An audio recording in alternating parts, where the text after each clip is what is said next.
Can you share a funny story that happened with Wim Hof in your childhood? Of course. Oh my God, there's so many. There's so many. Where do I begin?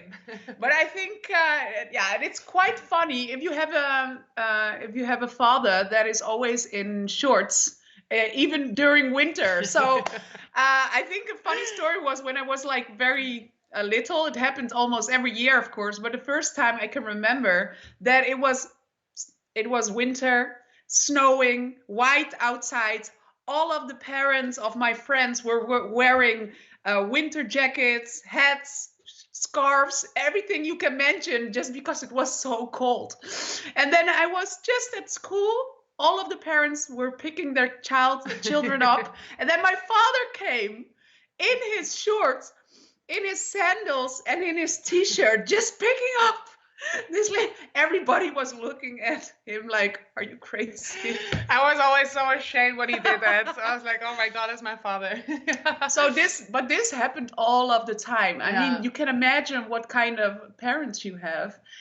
They're always like dressed very well and behaving. But my father was like a kid. An outcast. So he was doing yoga exercises in the middle of the winter on the school square. So that's pretty much what sums up my father. It was always like a kid. One of my favorite anecdotes about my father was, so middle of the winter, my father had a canoe. He loved to canoe. In the middle of the winter, like some neighborhood children came to my father and said, Wim, the ball is, we had the ball and it like ended up in the lake. And they thought like he has a canoe. So he will bring the canoe to the lake and will pick up the ball. But what happened? So like, Wim, okay, let's go for the ball. And he went to the lake and jumped in, swimming, and then picking up the ball and then go back. And like the neighborhood children were, of course, like flabbergasted. I was like, oh yeah, that's Wim.